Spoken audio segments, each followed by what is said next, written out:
Bonjour les amis, j'ai lu et je vous recommande sincèrement le dernier ouvrage de l'écrivain franco-congolais résidant aux États-Unis, Alain Mabankou, intitulé Ramsès de Paris.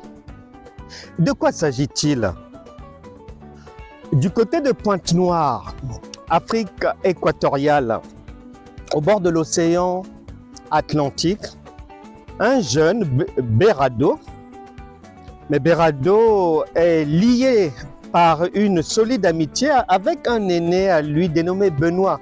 Mais Benoît est artiste dans l'orchestre Les Crépus de Pointe-Noire et il voudrait passer à autre chose, à une étape supérieure et tenter une carrière à l'international. Et pour ce faire, il va traverser, aller de l'autre côté, dans l'autre Congo, du côté de Kinshasa, où il va frapper à la porte du dénommé Koffi Olomidé, chef de l'orchestre Quartier Latin, qui s'était déjà produit à Pointe-Noire.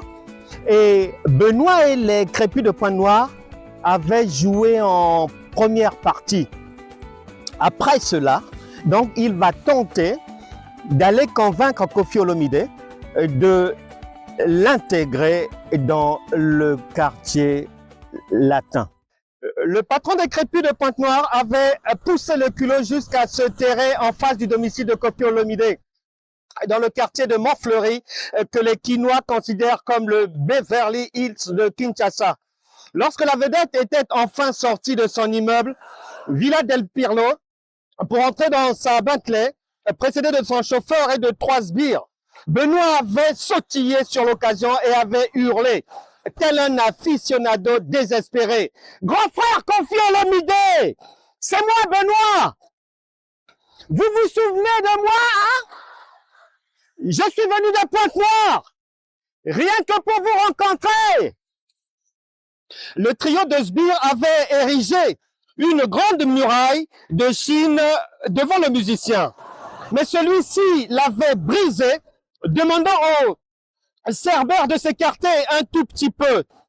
« Tu dis que tu te prénommes Benoît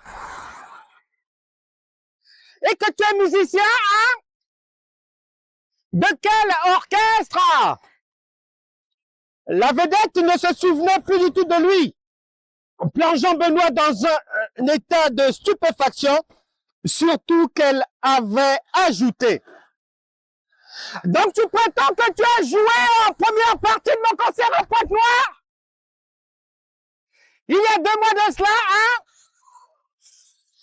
hein? » En désespoir de cause, Benoît avait cru bon de bien lui rafraîchir la mémoire. « Oui, c'était votre concert! Au joli soir! J'étais même sorti d'un cercueil blanc! Et j'avais beaucoup été applaudi! » Mais Koffi Olomidé avait plutôt éclaté de rire. « Tu étais sorti d'un cercueil blanc? On ne me l'avait jamais faite celle-là! »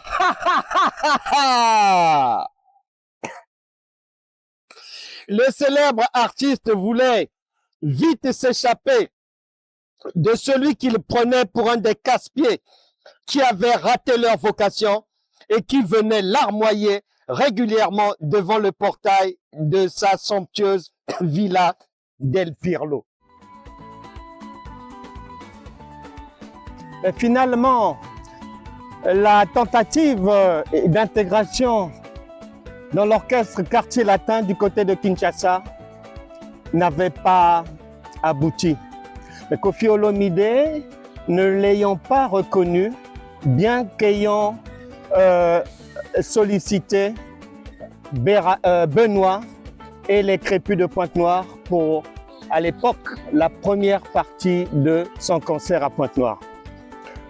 Qu'à cela ne tienne, Berado ne se décourage pas parce qu'il se fait du souci pour son aîné Benoît, qui vient d'échouer dans cette tentative du côté de Kinshasa, Benoît rentre à Pointe-Noire-Bredouille et les deux compères vont décider, la vie va leur permettre de rejoindre Paris, très précisément le royaume de Zamunda, dans le secteur de Château-Rouge, avenue Magenta, Barbès. C'est là où le QG de cette association va s'installer, très précisément au Salam Hotel chez Ramsès de Paris. Et là, la vie, ça va, ça vient.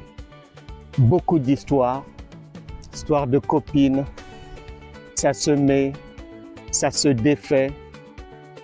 Ainsi va la vie au royaume de Zamunda. Dans l'immeuble, nous ne nous connaissions pas vraiment.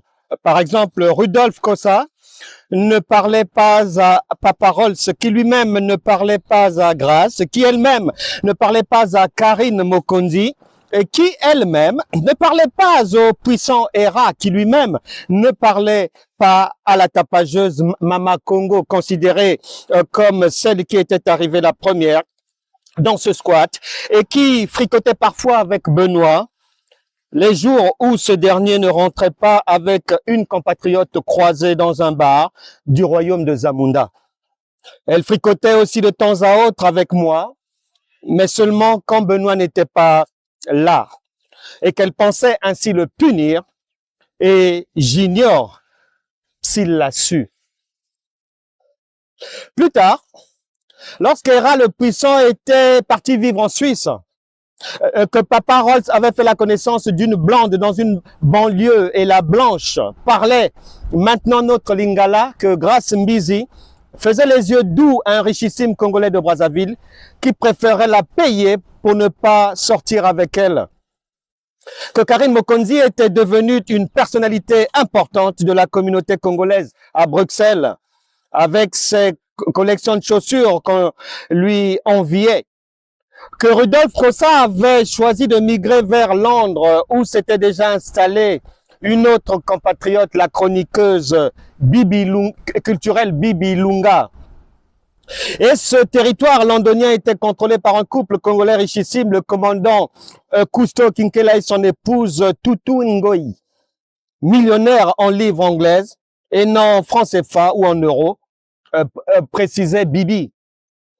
Pour illustrer combien le couple pesait, et on ne comptait plus le nombre de funérailles dont ils avaient couvert les frais. En somme, dans cet immeuble, une vague partait, une autre arrivait, malgré les bruits qui couraient d'un promoteur ayant jeté son dévolu sur le bâtiment et qui serait détruit dans quelques mois.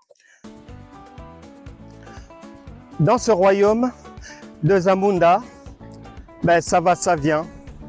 Et Berado est chez l'ancien Ramsès de Paris, réceptionniste au Salam Hotel. Et entre-temps, pendant que Ramsès s'occupe d'un invité là-bas, à la réception, Berado ressasse son monde. Son aîné Benoît s'est installé en ménage avec Lilouen. Lui, entre-temps, était du côté de Grenoble et son adresse sentimentale s'appelait Karine Dumontier. Mais malheureusement, ça n'a pas marché. Il revient sur Paris, il change d'adresse sentimentale chez Alphonsine, mais là-bas aussi, ça ne tient pas la route. Il bifurque à gauche, à droite. Les nanas, ça va, ça vient. Lilouen, très amoureuse de son aîné Benoît.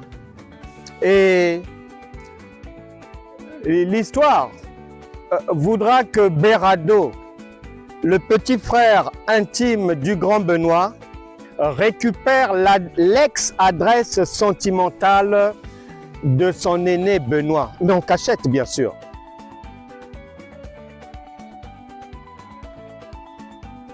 Merveilleux ouvrage d'Alain Mabankou, une pépite à lire, publié aux éditions du Seuil,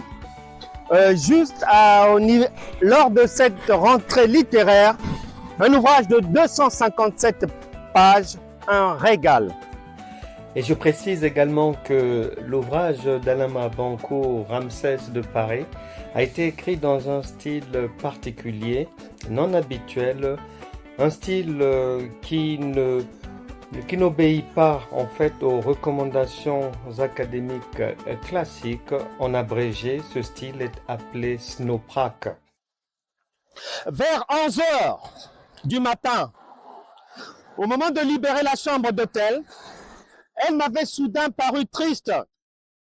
Et nous étions revenus au point de départ, car elle n'acceptait toujours pas que Benoît vole désormais de ses propres ailes avec Lilouane. Et elle n'avait en réalité jamais avalé la scène du dîner de Benoît avec sa fiancée dans son établissement. Plus j'y pense, Berardo, plus je suis convaincu qu'il a ramené sa copine dans mon resto, rien que pour me faire du mal. C'était calculé. Et c'est toi qui as arrangé ce mauvais scénario. Je ne voulais pas me lancer de nouveau dans cette histoire. L'affaire n'était pas close pour elle. Et elle m'avait raconté que Benoît l'avait trompée à maintes reprises, parfois avec des amis à elle, mais qui venaient lui tresser les cheveux à Juvisy. Et j'avais eu droit à la liste non exhaustive de ses maîtresses. Elle se plaignait de la légèreté de notre grand, incapable de se retenir dès qu'il y avait une femme devant lui. Mais je n'étais pas dupe. J'avais compris que le cas de Lilouane était plus que particulier, voire personnel pour elle, car c'était la première fois qu'une blanche détrônait Maman Mouchama. Elle aurait passé l'éponge si celle-ci l'avait supplantée. Celle qui l'avait supplantée avait été une femme noire. Elle ne le disait pas comme ça, mais je devinais sa pensée par ses propos qui l'insinuaient. Pourquoi? Mais pourquoi donc Benoît m'a fait ça? Hein, mais qu'est-ce que cette femme a de plus que moi? Est-ce que parce que je suis trop noire, hein? Et pourtant je l'ai aimé. Et pourtant j'ai souffert pour Benoît. Il sait combien je me suis sacrifié pour lui. Et il me récompense ainsi, hein? Son regard s'était durci. La colère prenait le dessus. Et elle, cette bretonne de Lilouane, au derrière d'une Congolaise, est-ce qu'elle connaît notre lutte à nous, notre passé, nos souffrances ensemble? Elle ne peut pas comprendre ces choses-là. Elle ne peut pas comprendre ce que nous avons partagé avec Benoît, ce que nous avons construit ensemble. Est-ce que tu trouves normal, mais qu'elle débarque ainsi et qu'elle foute la pagaille chez les gens comme ça, hein? Nous étions déjà dans le hall du Novotel quand elle m'avait embrassé, les larmes aux yeux, et murmuré au creux de l'oreille. Je t'en supplie, Berardo, sois avec moi